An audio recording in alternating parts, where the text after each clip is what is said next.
Welcome to phase 2 and session 2, strengthening for the hips.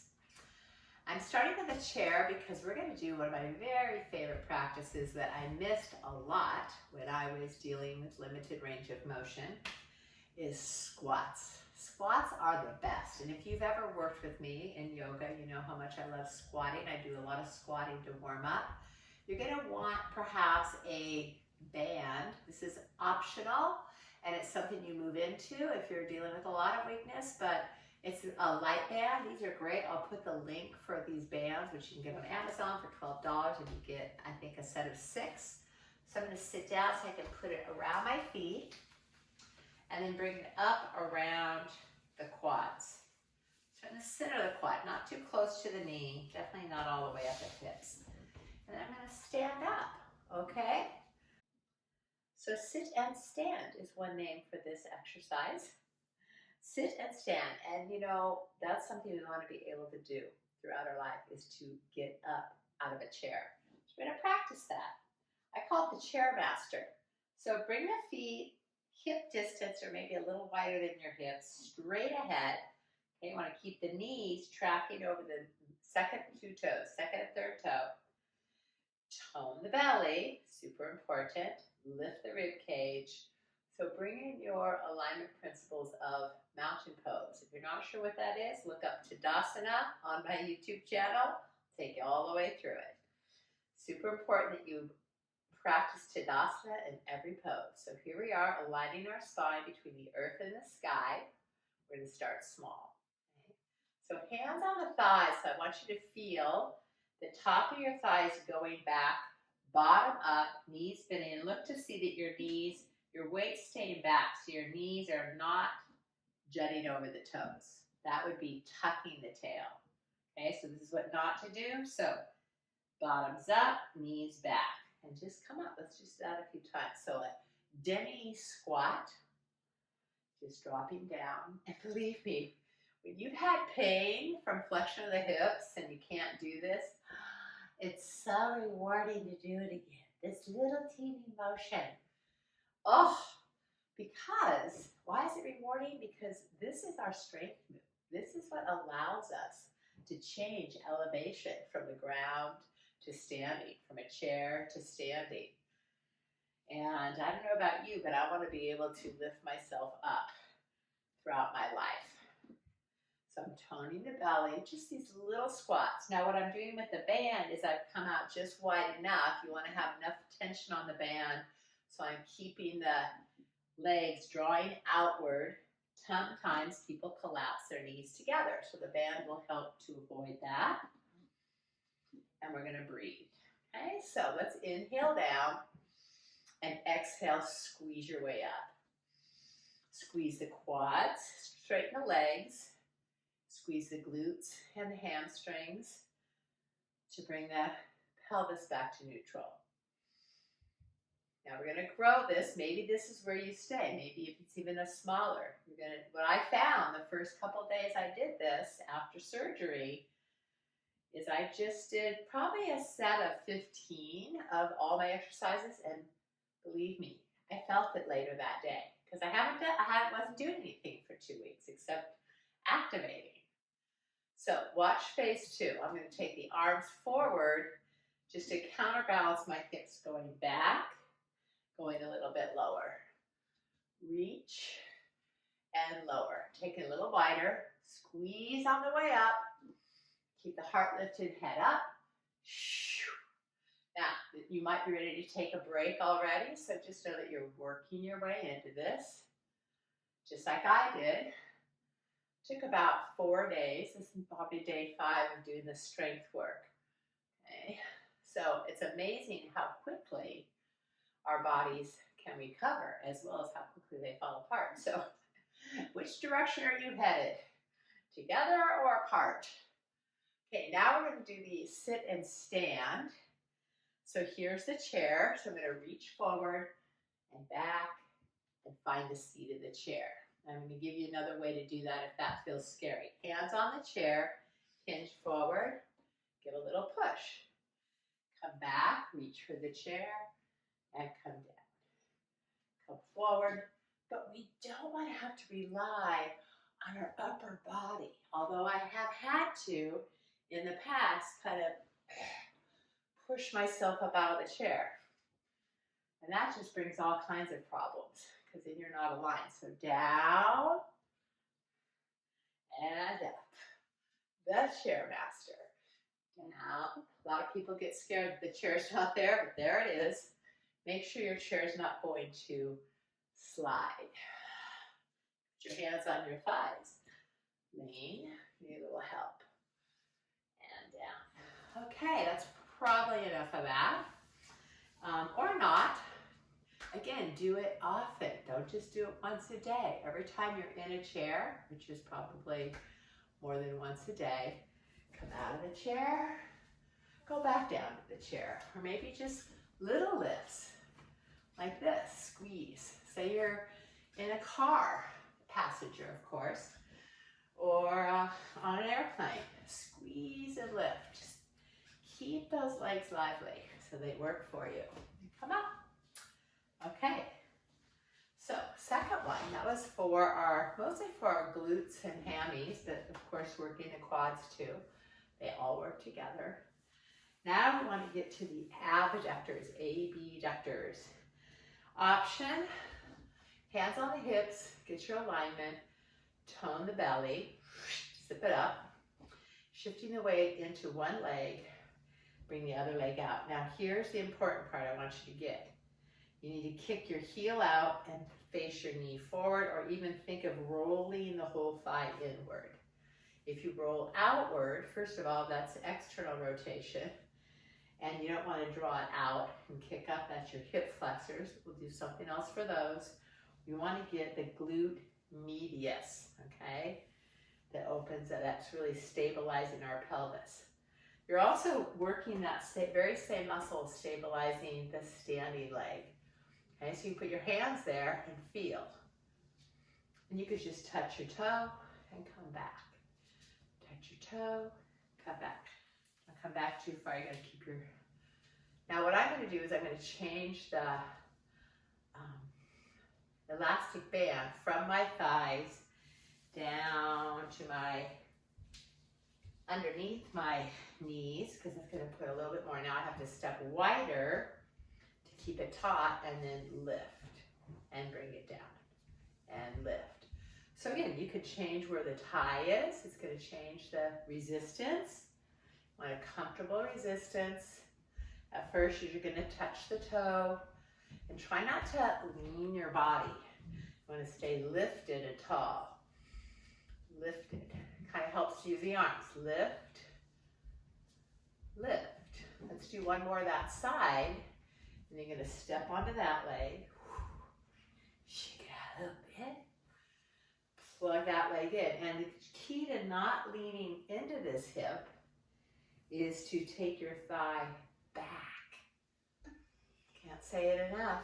Can't say it too much, I should say. Thigh back, hip over heel. Now lift. Remember, this is my weaker leg that I'm standing on, but we want to strengthen both legs. I'm lifting this one, but again, if you don't have the balance, touch a toe. The other option, which I should give you probably sooner than later, you can also, of course, have a chair for safety and then lift your leg that way. Okay? But I want you to just have it very lightly. Don't lean on your support. You could be at a wall, you could be with a chair. Just so you feel safe, but don't overdo it. You want to build the strength. You want to be safe because your legs are strong. Let's go up again. Up. So I'm balancing, kicking the chair. Maybe that's my goal. Cheek. And breathe. I love this one. It reminds me of those little ornaments at Christmas where you pull the string and all the limbs go up. And you can also pause and hold. So we're going to do that on the other side. One more time, other side. So now we're going to hold it for 3 seconds at lift, at lift off. So 1, 2, 3, and down. Let's do a long exhalation, maybe in the air.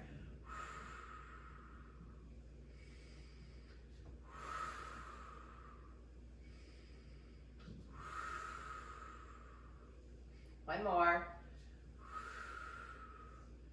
And release, shift sides, get out a little bit. And there's tension, you gotta release it. So you go to the other side, and there should be some tension. You're building strength. This time, I don't have another strap. If you had a strap, okay, you can have it right here. I'm gonna grab one.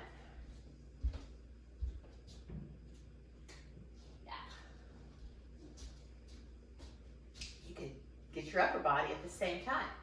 So it's 1, 2, 3. 1, 2, 3. And we're gonna breathe. Out, 2, 3, and then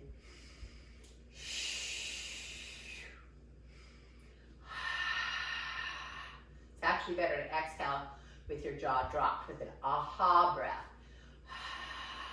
versus pursing your lips. One more time. I think that's about even to the other side, and release. So I don't always count, just do it by feel. Let's do this side one more time. Little one step, squeeze. So I'm just focusing on my arms, on my shoulder blades coming together and opening my chest. Wow, I almost lost my balance, that's okay. 6, 7, 8, shake it out. So the more you practice your balance, the more often you'll catch yourself when you do trip over something. You know, life trips us up, so you gotta be prepared. You got that belly lifted, heart lifted, shoulder blades squeezing together. If that's too much, just keep your arms down low. Do what you can do. One more, and release. Take the lower one off. So there's our strength work. And now I'm gonna do another stretch, right? So I'm gonna show you a nice, simple stretch that I like to do at the end, again with a chair for most people. But I can feel how I worked around here. Now, that might not seem like a lot, but I want you to do a little bit and then notice how you feel 2 hours later, okay? Because I was surprised how much it responded 2 hours later, like, wow, I've really done something. Because let's face it, I wasn't doing much a month before surgery. It was too painful. I walked as much as I could. I definitely was doing something, but not much, okay? Pain is debilitating. So it's rehab in a very healthy way.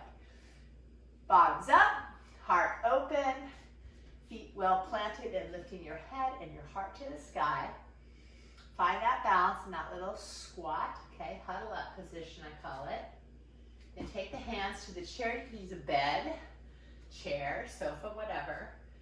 Find that stretch to the hamstrings. So I'm leaning away. And then I'm just gonna take my arms down. If you need to bend your knees more, that's okay. Maybe get closer, but what you want to avoid is this. And watch my back. See, I'm rounding my back up. So you bend your knees and you lift your bottom up. Let's not create back pain as we try to stretch our hips out. You want to keep this lumbar curve in. There'll be times when we stretch it, but not in this position with all this weight. So if you need to, come up higher, here or here, and find that stretch, okay? Do that for me. If you have questions, please be sure to write them in. I'm here to help. That's why I'm here, is to help us all feel good. Because when we feel good, we're just nicer people, right? And we're more effective. How many of you have been ineffective because pain has been a distraction? Wow, I really learned that this year. Let's just relax. So this is called the dangle pose. I'm dangling my head, relaxing my torso, and I'm going to shift my weight. Oops.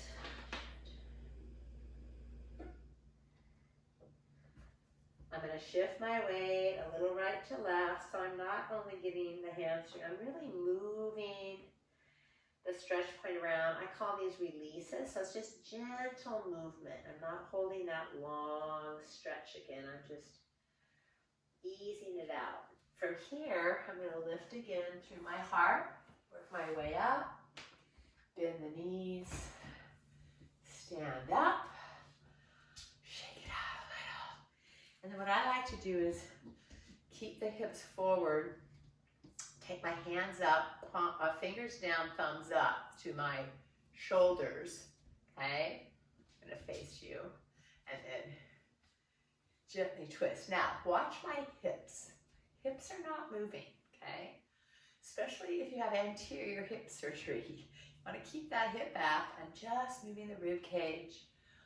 And I'm going to go ahead and take my head around as long as I don't get dizzy. If you get dizzy, keep your head forward or close your eyes. Breathing into the left side, your left, because that awakens the right hemisphere of the brain, which is the feminine side, which is the more relaxed side, more expansive, spacious side. And we're going to breathe out to the right, which is your left brain, more analytical, focused. We've done a lot of focusing here. So let's relax.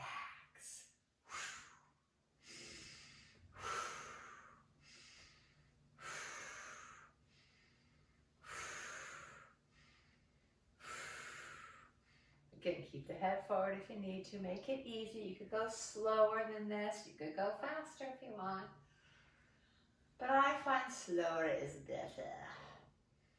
Gives your body an opportunity to catch up to the sensations that are unfolding. Okay, slow it down slowly. We're going to pause in the middle, take a deep breath in. Hold your breath for a moment. Let it go. Shake it out, shake it out, shake it out. And now, pat yourself on the back for doing your strength work. If you just watch, that's okay. You learn. Now go back and do it again and join me. I'll send you the links for the bands. If you don't have one, you can always start without it. And enjoy regaining and maintaining the strength of your healthy human body. Namaste.